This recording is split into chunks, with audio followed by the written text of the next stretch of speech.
Hey everybody, it's Dr. Joe here on this Wednesday evening. Hope it's weather's comfortable where you are. It certainly is very, very nice over here.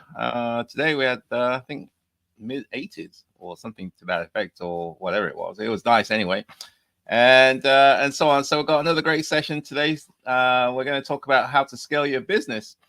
Really, strategies for growing your portfolio. As we all know, one of the goals that I have and on this program is to help you grow your portfolio and help you get towards financial independence by acquiring rental properties. And so, one of the things that we have to cover in that, in that way is how to scale your business the right way, and what are some of the considerations, some of the lessons learned, and the do's and don'ts, and some of the things that you have to at least bear in mind. And that's what we're going to cover today. I thought it was an appropriate subject. So I'm looking forward to sharing some really good information with you. And hopefully it'll help you. It's definitely experience that I've had as I started growing my portfolio from 0 to 1 to 2 to 5 to 10, 20, and so forth and so on. So hopefully I'll be able to share with you some of my experiences, the good, the bad, the ugly, and so hopefully it'll help you fast track what you need to do. So looking forward to today. Let's have a look. A few announcements. Congratulations to Charles. I think so far we're scheduled. He's scheduled to buy his house next week. I think next Tuesday. Kudos to him. He's going to be a JB Wealth Builder, student. So I'm going to help him on his project. It's a 3-bedroom, 1 bath now. I think it is. We're going to turn it into a 6-bedroom, 4 bath. So that should be an exciting one. I look forward to working with Charles and sharing with you the updates on his project. As you all know, Femi's tenant moved in there last week, and on the 1st, and that's going really well for him. So kudos to him, and Corliss and Fritz, they're doing well on their project as well. So it's going to be a great year for 2024. Sorry. If I can help you, please let me know. And yes, we booked making the final arrangements for my next vacation. Looks like we're going to go to East Africa. We're going to go to Uganda. We're going to go to Tanzania. We're going to go to Zanzibar, and we're going to go on a safari. See one of those 7 wonders of the world. Animal migrations in the Serengeti. We're going to go see that. And so that's all set for August. So I'll be gone for about 3 weeks. I think we'll be going for. We're flying from here, the U.S., to Washington D.C. to Doha. That's in the what do they call it? Qatar, and then from there to Uganda, and then we're going to fly out to Zanzibar, and we may definitely go to Tanzania. We may go to Kenya as well, but we'll see. It's the East African tour. So looking forward to that one. So that will be country number 3 so far this year. And that will be the milestone which I set for myself, and looks like we're going to hit it. And maybe I'm squeezing another international vacation before the year closes out. So that's what's happening on my side. It's all good. It's all good. And so on. So let's get down to business. So scaling your your real estate business strategies for growing your portfolio. So why? So I suppose the question is going to be, again, before I get to at the end of this session, we're going to have a Q&A session. Ask Dr. Joe. So if you've got some questions you want to ask me, anything to do with real estate, please, put them together, put them in the chat box, and I'll get to them in about 20, 25 minutes or so. Likewise, if you want to book a one-on-one with me where you can deep dive into a subject of your choosing, if there's a problem you're facing, an issue that's sort of perplexing you, if you want to leverage on my 35 years worth of experiences on a problem or a challenge that you're facing, please let me know. And you can book a session. Just go to www.joeasimo.com, and it's called Ask Dr. Joe. So the question is, why is scaling your real estate portfolio essential for long-term real estate success? Why is that? Well, in the realm of real estate, real estate investing, I suppose, scaling your portfolio is not just a strategy for growth.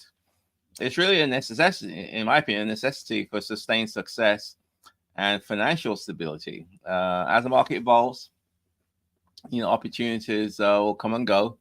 And so it really becomes important to understand your market, where you're investing.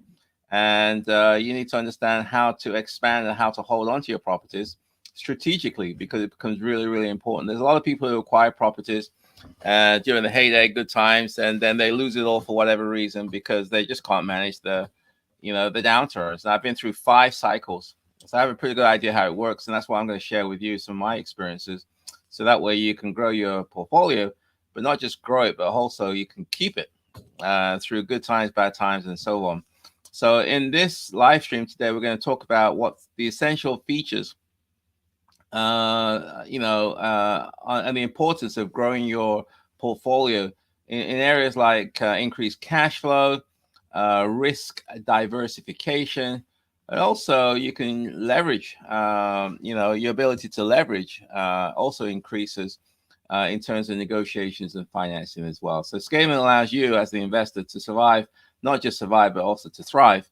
And the goal is to move from one property to 2 properties to multiple properties, and hopefully help you build what I call a robust portfolio that can handle the good times, the bad times, the different market cycles that that we're facing now and that we'll be facing in the future, and so on. So the idea is to protect your assets during the downturns, but also capitalize on the opportunities that will exist and that will present themselves as time goes by. So effective scaling involves it's really more than just buying houses, just acquiring 1 or 2 houses. It's more than that. It requires more of a holistic, in my opinion, a holistic approach to managing properties and also managing your finances as well. And so by implementing some of these strategies I'm going to talk about today, the idea is to utilize some strategies, tools, and and some suggestions that will help you maximize your returns and hopefully minimize risk as well.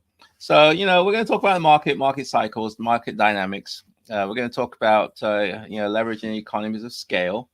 We're going to talk about some of the financial strategies and financial structures, and how you can acquire and fund your acquisitions to new and existing properties. We're going to cover a lot of stuff today.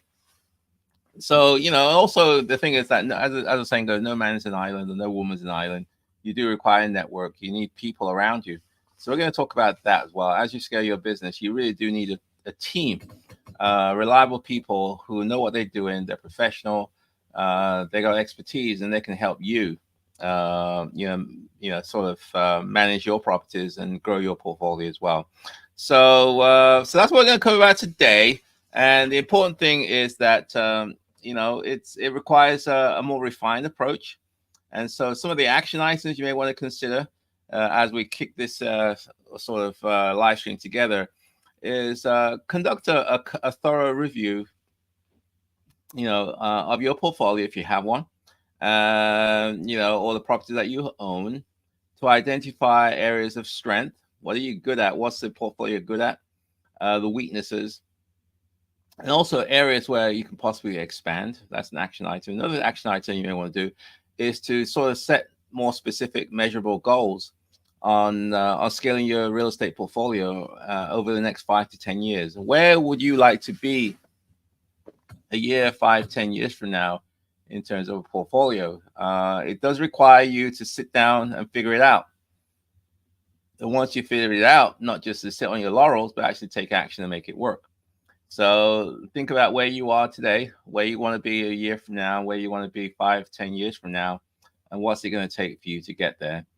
And also, I think it's important to start thinking about your team, your network, and figure out exactly, how you're going to build that network, who should be a part of that network, and and how you can take advantage of others. Not so much take it, that's the wrong word. How you can provide, how you can reciprocate, I suppose is a better word, how you can help other people and hopefully they can help you. So you can provide value to them, and hopefully they can provide value to you so you can help you grow your business. So let's get down to the brass tacks. So in terms of scaling your your portfolio, obviously if you're going to increase it, you're going to have to do what I call strategic property acquisition. You're going to have to acquire properties. Okay. So the question then becomes, how can you identify and acquire properties that align with your growth and objectives? Okay. How do you, it's not just buying stuff for the sake of buying. In fact, I have a house which I was showing, in fact, this week. And it's really a blessing when you have good houses in good areas, because you can attract what I call tier one tenants. And the reactions when people come to the home, and you share with them what you're looking for in terms of a tenant. It's really interesting, because a lot of good families are looking for very, very basic things. They want a decent house in a decent area and to rent from a decent landlord. Now, therefore, I have a good idea what my ideal tenant is looking for, and therefore I use that as a guide when I'm buying.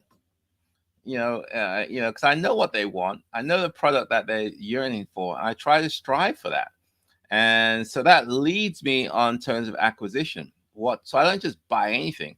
I buy with a means to an end. I buy with the end in mind. I buy with a customer, the ideal customer that I'm looking for. I think about them. Hey, would they want to live here? And so on. If the answer is no, I don't buy it. If the answer is yes, then maybe this is a candidate for an acquisition. So expanding your portfolio involves more than just buying stuff, purchasing additional properties. It requires really a deep understanding of market trends, the ability to identify undervalued properties, the ability to think ahead in terms of what's your exit strategy, whether it's to fix and flip, whether it's to buy and hold. Think about that, and think about who your end customer is going to be, because that foresight, it will give you some advantages that others don't have. Okay, so successful property acquisition starts with really a thorough research into the real estate market that you're thinking exploring. Identify areas of high demand, low supply, and hopefully reasonably priced. Okay, in this area, in the Washington D.C. area, as you know, I do a lot of Section 8s, and one of the things about Section 8, it's all about the location. It's also all about the number of bedrooms. So I think of those things as I'm buying, as I'm renovating, as I plan to market these properties. So, for you, wherever you are, you may want to consider other things. You may want to consider what's in terms of where to buy, what's the path of growth where you are, where is there development taking place in your city, in your neighborhood, in your zip code, in your part of town. What's going on that you feel will give you a heads up if you're able to buy over there? Okay, what are the development plans taking place? Are there any changes in the demographics of your client base in the areas that you're buying? Is there a trend more towards gentrification? Is there more a trend to people to vacate and leave, because there are no jobs, or because the economy is tanking, or because certain employees are leaving? So it's really an understanding your market. It becomes very, very important, because real estate prices is very closely linked to the strength of a local economy. If the economy is strong, then people are going to, go there because there are jobs. And if people travel, to your area because there are jobs, then there's a pretty good chance they want to stay there as well, which will increase the demand for properties. Also, the other thing is improvements in infrastructure. That could be a good reason to buy in a certain area. If they build in a subway system, or bus lanes, or new roads, bridges, or whatever it is, they're building the infrastructure or improving the infrastructure. there's a pretty good chance that something is going on positively. Okay. And additionally, I think in terms of just buying, what you buy becomes very important because it's got to align with your long-term strategic goals. Okay. So it's not just a matter of just buying stuff because it's cheap. It's buying strategically and making sure that you evaluate the properties based on factors as I've just discussed, but also on things like your ROI, return on investment becomes important. So this evaluation covers a lot of different things in terms of what you're buying. And so if you're doing the BRRRR strategy, which is what I do, that's the buy, renovate, rent, refinance, repeat strategy. The whole idea there is that by recycling your money, you can build and you can grow your portfolio a lot faster than having to save up the down payment and the acquisition costs and things like that. So I like the BRRRR strategy because it allows you to recycle money. It also allows you, me anyway, or you, to acquire more properties without sort of, I don't know, without draining all your reserves. You can replenish your coffers through the refinance process based on the new value of the house. So also the other thing is networking. As I said before, networking becomes really important. And if you have a good network, it can help you find things like opportunities. Many times through networks, you can get first dibs or first hear about, what's going on, firsthand information about off-market deals and also possibly properties that haven't yet been listed. So, how do you network? You can go to auctions, you can go to RIA meetings, you can go on Bigger Pockets and other these online platforms. You can join a real estate group, an investment group, and so on. There are people in your area, wherever you are, who are part of a network. And, it's really good, I think, for you to be a part of the network because you can meet other people and you can share experiences and hopefully you can start building a team as well. So what are some of the action items associated with property acquisition, strategic or property action? One is I would suggest that you research and identify at least 3 emerging real estate markets that's not too far from you, okay, where you feel or where you have a good idea that real estate prices or values are going to increase in value. If you can identify 3, I think that's a good start. Also, you want to, another action item is to develop a more comprehensive checklist, in terms of your buying criteria, in terms of your acquisition strategy, in terms of your ROI requirements, location, property condition. What are you looking for? What's important to you? Because those things are going to have to align with your overall investment strategy. And then finally, I think it's important to enhance your network by connecting with at least 2 real estate professionals or groups in your target market, wherever you're thinking of buying, to gain insight. And also they can help you. You can help them in creating win-win scenarios. Okay, so that's number 1, which is strategic property acquisitions. That's buying stuff, buying houses, and so on. The second thing I want to talk about is in terms of increasing your portfolio is to optimize asset management. So what am I talking about when I say optimize asset management? Well, that's where the question is, what effective techniques for managing your properties are there to maximize your returns? The goal is to maximize your returns. And so the question becomes, how do you do that?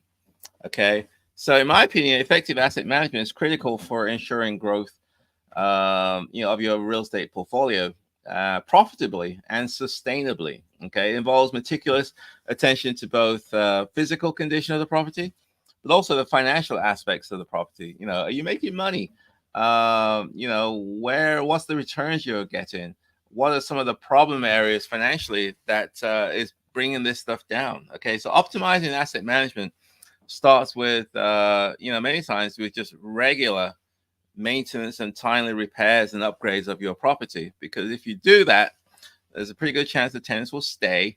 A pretty good chance that you'll, keep the value of the home and at least protect the value of the home and things like that. So the proactive approach, that I do and think a lot of other savvy people do is preventative maintenance in terms of protecting the asset management value.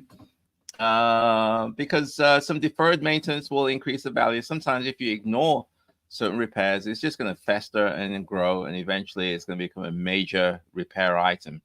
So the other thing is to financial optimization. That's really important in terms of asset management. This includes things like competitive rental pricing. How much do you want to charge for your property? Is it competitive? Can you go up a little bit more? Do you have to go down in order to compete? You obviously want to minimize vacancies. You know about that. For me, vacancy is the killer, silent killer. It's very, very expensive when people leave. So you have to have systems in place to minimize that. And you do that through tenant relationships, effective marketing, having tenant retention strategies, and optimizing your costs, operational costs. Okay. So implementing systems, requires regular financial analysis and reporting. Okay. You want to know how you're doing. Are you making money or not? What are the problem children or problem properties? And what must you do to actually, release these problem properties? So technology can also play a role in, managing your assets, asset management. It can help you streamline operations from rent tracking payments, managing tenant requests, automating routine tasks, and financial data analysis. Okay, there are several tools that I'll share with you now in terms of performance, monitoring and managing your performance of your properties. There's quite a few property management software which are out there, and they can streamline your operations very well. From, as I said before, things like tracking rent payments, managing tenant requests, automating routine tasks, and compiling and presenting and organizing financial data. So what are some of the action items associated with optimizing asset management? I'll put 3 down. Number 1 is it's sort of schedule biannual property inspections of your property. Make sure that you're keeping up the value. You're maintaining the value. It's not deteriorating, and so on. So that's action number 1. The other thing would be to implement property management software. And that can help you optimize operations or centralize operations, and also increase your efficiency. Okay. Option number 3, action item number 3, is to develop a tenant relationship program that includes regular communications and feedback, to improve your processes with your tenants. This is very, very important, and I think it's not really advertised a lot, which is essentially your tenants. If you take care of them, they'll take care of you. They're not going to cause damage, drama, chaos, and confusion in your properties if they feel that it's in their interest to help you, and so on. So these are some of the action items I talked about. Again, we're gonna go down to Q&A in about 15 minutes, 10-15 minutes. If you've got some questions, please put them in the chat box, and I certainly will get to them very, very shortly. The other thing in terms of scaling your property is leveraging financial tools that are out there. I suppose the question then becomes, how can financial tools help you scale your real estate investments? So how can these various software applications, how can they help you? How can you use them such that you can streamline some of your operations? So that's what we're going to talk about next. So scaling a real estate business often requires more than just capital. It does. Just because you got money doesn't necessarily mean you're going to do well. There's a lot more to it. So understanding and leveraging, sort of various capital tools, financial tools, it really does increase your buying power. and your ability to manage multiple properties as well. So one of the primary financial strategies used by successful real estate investors is leveraging. Okay, leveraging, borrowing money, is using borrowed capital to increase the potential return of an investment. Sometimes it's a good investment, but many times, you know, it's not. So, so financial analysis becomes quite important. In other words, you want to know how your properties are doing. Are they performing, underperforming, overperforming? And then you take the necessary corrective action accordingly. So, the other thing is, I think, to grow your portfolio is the whole notion of, what do we call them? Partnerships. There's lots of people out there who are struggling and with real estate investing, and maybe you can team up. Maybe there's something that you can help them with, and likewise, maybe there's certain things that you can help them with. So, what are some of the action items here? Evaluate your current portfolio to identify properties that may benefit from refinancing. Okay, either through capping, what's the right word? Tapping into your security deposits,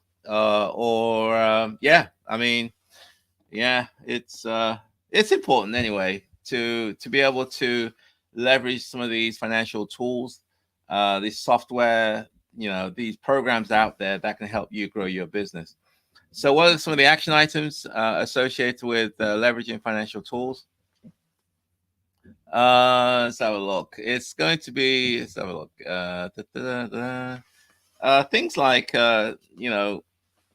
evaluating your current portfolio to identify properties that may benefit from refinancing, and consult with a financial advisor as to what your options are under those situations. Action item number 2, research the local real estate market where you are, and try to identify people who are interested in helping you out. It could be real estate agents, it could be sellers, it could be anything. But the idea is to leverage those relationships, and hopefully they can help you grow your business. So number 4 is navigating challenges in scaling your business. What are some of the challenges, and how do you navigate those things? So I suppose the real question is, what are common challenges in scaling a real estate portfolio, and how can they be managed effectively? So there are going to be challenges. Nothing's easy. It's hard work, and but you can do it. And I'm going to kind of talk about some of the challenges in scaling up a business, especially a rental business from a tenant perspective. So what are the common challenges? Let's have a look. What are the common challenges? Let's put this one into it. What are the common challenges in scaling a real estate portfolio, and how can they be managed more effectively? So we're going to talk about scaling your real estate portfolio, and what are some of the challenges in doing that, and how can those challenges be effectively managed? Okay, so scaling a real estate portfolio brings not only the opportunities to be different, they can also impede growth if not managed properly. In other words, just by buying stuff indefinitely, tweedledee, tweedledum all the time, it's not always a good idea, because sometimes you just need to step back, look at the portfolio, and then revise what you have, and maybe set a new direction or a new path, and so on. So one of the most common challenges is managing the increasing operational complexity as you scale your business. So as you grow your business, you're going to be doing lots of different things, like you're going to deal with a lot more tenants. You're going to be dealing with robust systems. You're going to be dealing with lots of issues that as a small landlord you wouldn't have to even worry about, but now you may have to. So as your portfolio grows, it's really important to keep a diversified set of properties in terms of geography, in terms of property type, in terms of tenant demographics. Oh boy, that's a big one. These are some of the considerations that you have to think about when you are at least broaching the subject of a 6-bedroom, and so on. It's not easy out there, but there are people that are doing quite well, and hopefully that can be you, and hopefully you can share some of your experiences through the network. So cash flow management is also very important, and cost of managing properties can sometimes be very time consuming and sometimes kind of debilitating, really. So you need to be aware of different fee structures for management companies. What will they do? And the goal is that you try to be able to manage the managers as opposed to give them a carte blanche to do whatever they want to do. So so efficient budgeting and cash flow forecasting becomes vital to ensure that the portfolio that you have remains profitable and also sustainable. So that's number 4, which is navigating the challenges of scaling.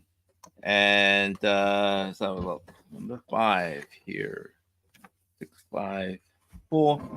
So the action item is to evaluate your current portfolio and try to connect with your casework if you can. And also number 2, research local real estate investment groups or managers, and you can see if they can fit you into a small claims, which is going to take place later on today. So let's talk about navigating some of the challenges. And there will be some challenges. I mean, it is what it is. So the question then becomes, what are the key strategies, should you implement to effectively scale down the portfolio and achieve long-term success? What are you chasing? Why are you chasing? And that's a good question. And it's got me thinking, and hopefully it's allowed me to, see other properties and hopefully, do quite well. So some of the challenges scaling real estate portfolio, it's not easy. There are some significant challenges, and I'll talk about some of those that you may want to consider. So one of the biggest challenge when you grow your portfolio is you're going to have to there's increased complexity, operational complexity that comes with a larger portfolio. I mean, it is what it is. So this includes handling more tenants. Because as you grow your portfolio, you're going to have more tenants. You're probably going to have more maintenance and repair issues because you have more properties. And you're going to probably, if you can't do it all by yourself, you're going to have to start hiring or at least reaching out to different, staff members that can help you, and contractors that can help you, manage the portfolio. So you're going to need to develop what I call standardized procedures for handling common tasks and problems. Not every task is new. Sometimes it's like a rehash of something that you've done before. So the idea is that you can set up little processes which you can document. And so therefore, if you see the same problem again, you can just pull up that document and quickly review it and then keep going. Okay. So as your portfolio grows, it's really important to diversify if you can in terms of things like geography, maybe one side of town versus another side of town, property type. Maybe you want a row house and a single family and a detached house. These are different property types. And also the tenant demographics. Oh, I've got to turn my radio on.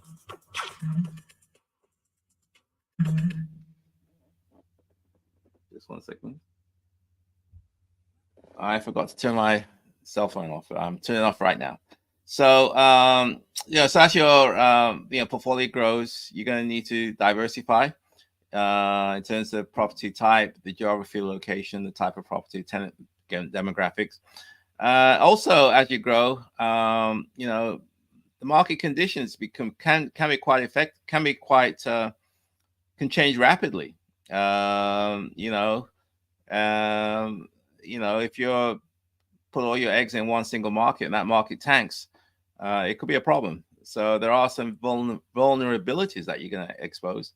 And so therefore, you're going to have to regularly analyze the market where you are and do some strategic planning in terms of what you buy, where you buy it.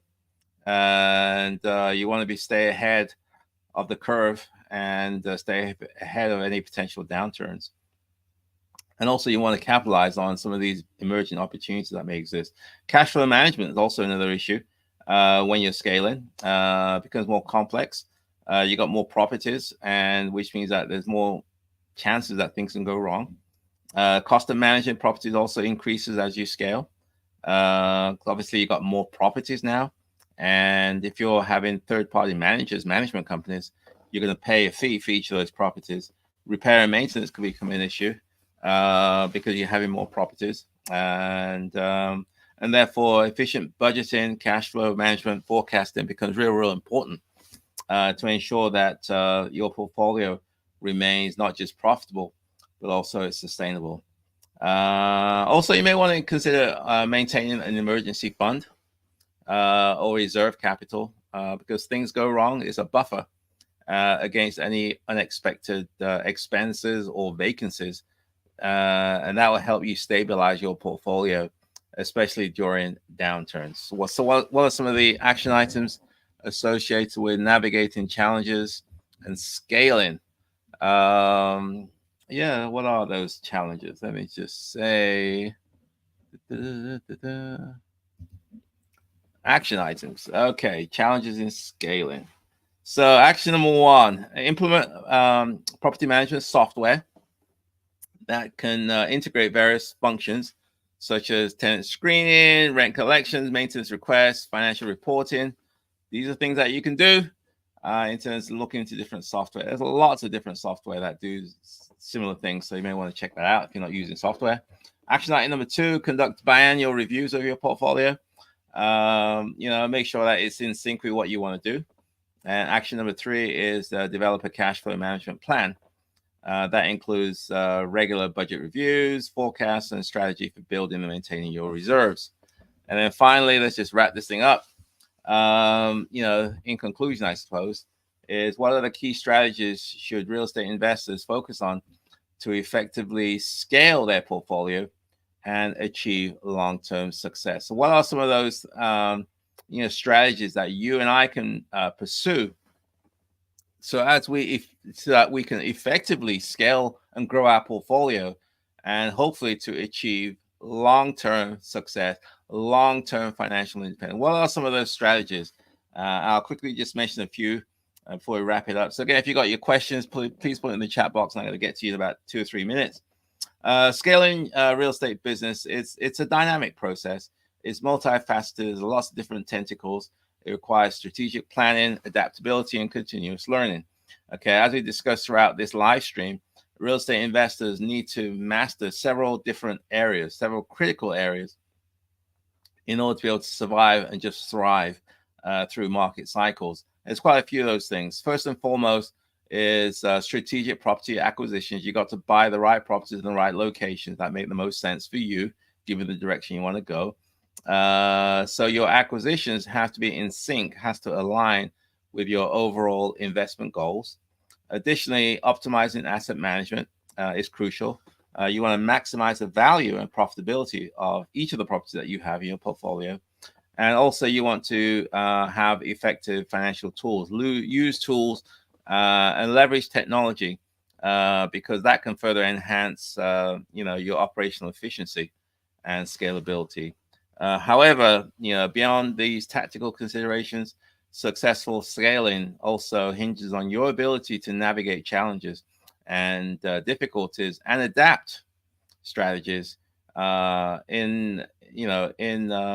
a result or in response to market changes. So this adaptability supports it's really the foundation. It relies on strong market knowledge. Also, it relies on your ability to navigate these challenges and adapt your strategies accordingly. So it's not easy, but I thought that today I want to share some of the tips and strategies that you may want to consider as you scale your portfolio. So hopefully that was helpful.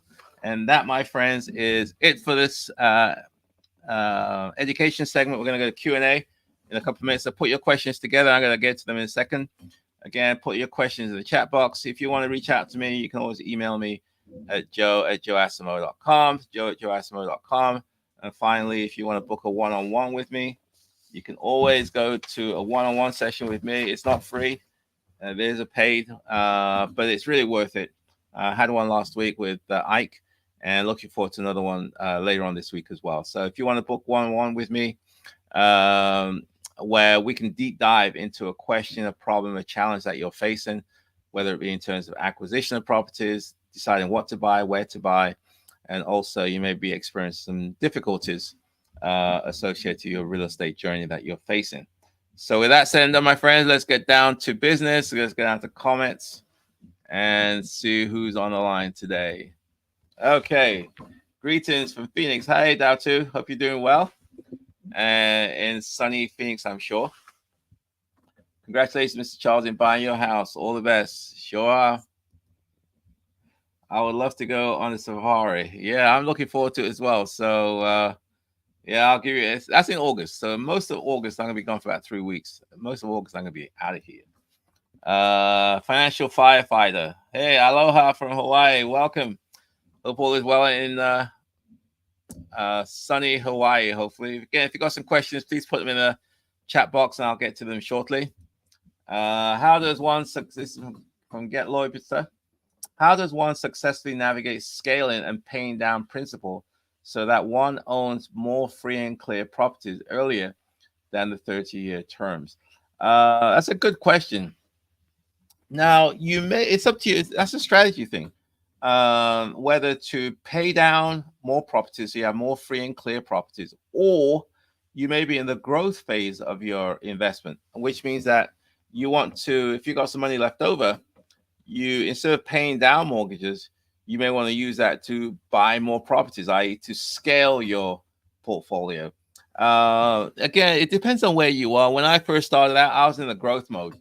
And so I was using the BRRRR strategy, to buy and to renovate, and then I'll recycle the funds and then buy more properties. And I was implementing the house hack strategy. So I lived in one of the rooms and rented out the rest of the house. So my living expenses was very low. So that allowed me to save money, which then allowed me to acquire more properties. So it depends on where you are. The gist of your question, Get Lobster, is how do you successfully navigate scaling down and paying down the principal? So if your goal is to pay down principal, so you have more free and clear properties, there are different strategies that you can pursue. One of them is, I think they call it the snowball one, whereby essentially you're paying down the high interest rate loans and paying them off first. So you don't just pay anything. You strategically pick which ones you're going to pay off. I think it's called the it's the avalanche, I think they call it, or the snowball. There's another strategy which is based on deciding which ones to pay off first. And there's a formula in terms of there was a guy, I read a book about him, how it's really leveraging leveraging lines of credit to pay off loans fast. So you can pay off 30-year loans like in 10, 15 years, real fast. There's a strategy. What's it called? I forgot the name of the author now. It's on the tip of my tongue. But there's different ways where you can pay off loans faster, and that's for those people who would rather have a bunch of free and clear properties, and therefore all the money that they get in rent is pure cash flow because they don't have a lot of debt that they want to take on. So again, it's up to you. I know that now I'm in the phase whereby I don't mind having some free and clear properties. I know earlier on I didn't do that. I was just trying to get leverage to buy as many properties as I could as well. Good questions, but Pierre, But Burr is so hard to do in this market unless you already have systems in place and your ball has been rolling for a while. Yes, that's true. The Burr strategy is because we've got interest rates are higher now, so the financing costs are higher. So it's harder to cash flow because you're paying so much more in financing costs. Um, yeah, it's the same thing happened to me. I've had to adapt my strategy. It's working now, but it's different than what was working a couple of years ago. It's a completely different market now. What I buy is different than I used to buy. How I renovate them is different than I used to renovate, and the type of clients I'm looking for are different than what I used to have 2, 3 years ago. So yeah, I'm adapting. Based on the realities of the market. But Burr is getting harder, yes, and but there are Burr opportunities, and here anyway, because the rents are based on the number of bedrooms, I can add bedrooms and get more rent, which will then allow me to at least break even on some of these properties compared to what they were, I was making maybe a year or two ago when interest rates were lower. Good question. Dante Rayford, what does a partnership agreement look like? Creating an LLC collectively with partners or keep separate? So your question is, what does a partnership agreement look like? Well, a partnership agreement is a contract between you and your partners. And one thing I've learned is that a partnership is almost like a marriage. Be careful when you get in. Make sure you do your due diligence. Make sure you do your research, because marrying the right person is good. Marrying the wrong person is not good. And there's a lot to be said what I call peace of mind. So I'm not a great proponent of just jumping into partnerships. I think you should take the time to make sure that the potential partners are in sync with you, and you document the agreements that you have. So creating an LLC collectively with your partners to keep all separate. So yeah, I mean, you can have LLC with different members. You have a managing member, and then you have the other members. Yeah, it's all about structure. It's all about what makes the most sense. Make sure you have a strong operating agreement that kind of talks about the do's and don'ts of the partnership. I hope that answered that question. What's time? 7:50. So Dow 2, when you ask for a rent change for a voucher holder, let's say because market rent has hypothetically doubled and the voucher program amount has changed too, is asking for a change a gradually process? So it depends on your housing authority, Dow 2. Some housing authority don't allow rent increases. Some of them do. And some of them, you can only submit rent increases certain times of the year.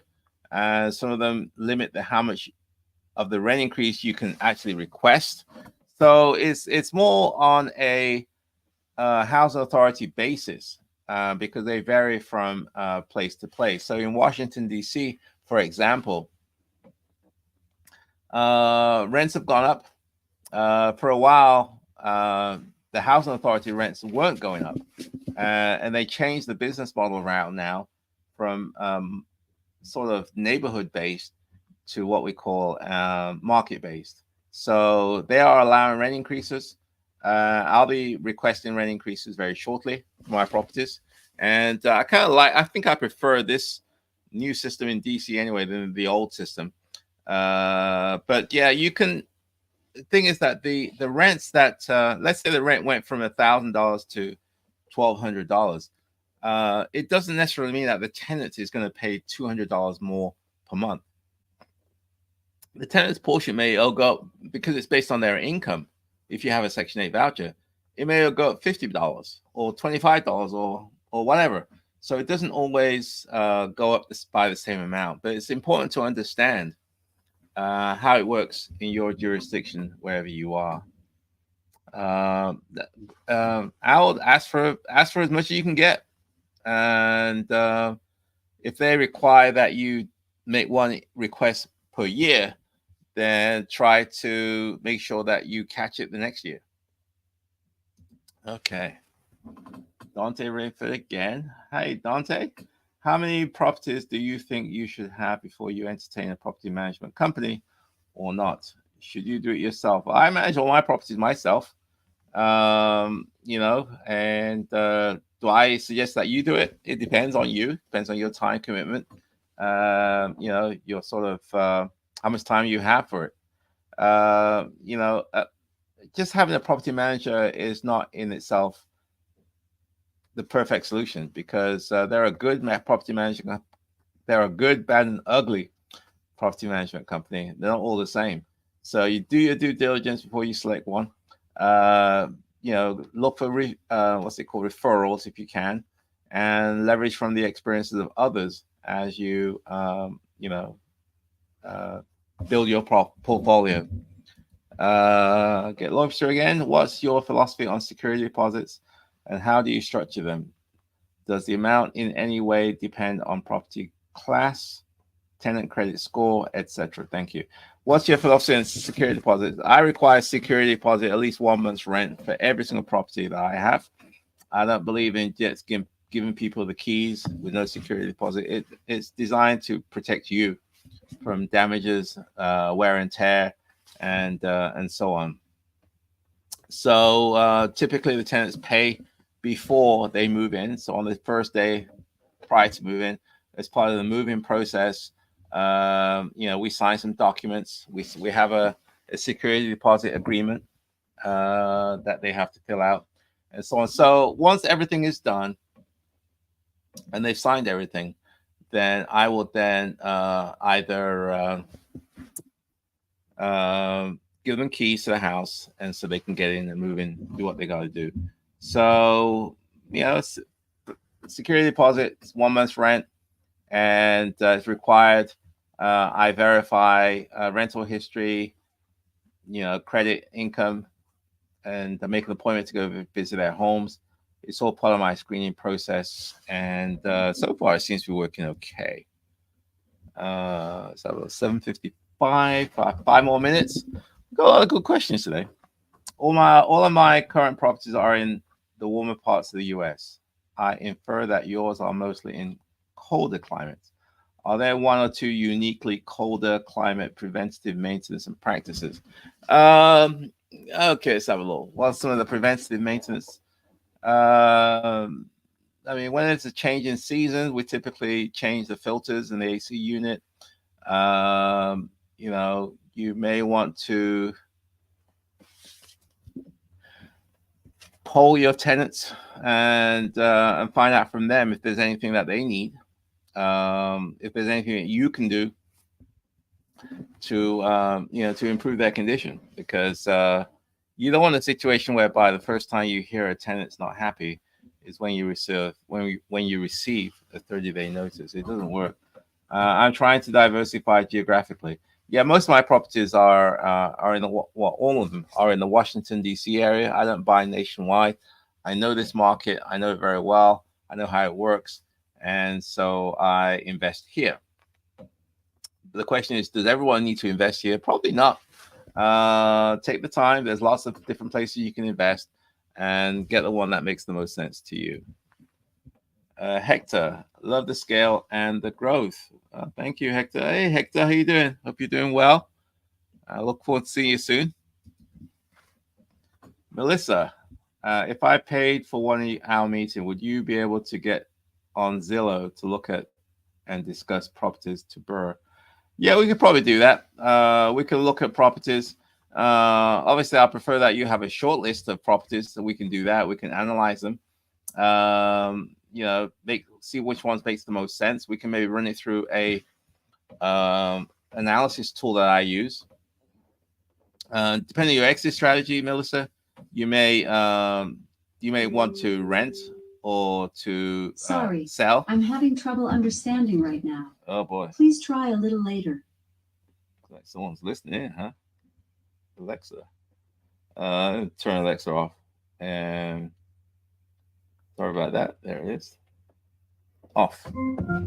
So we can go through all some of those things, Melissa, in terms of doing a deep dive.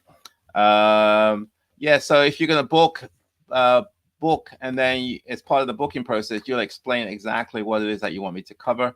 and so that way I can make sure that it's a successful meeting, and we take care of all those things that you're looking for. I mean, these one-on-one are very, very effective.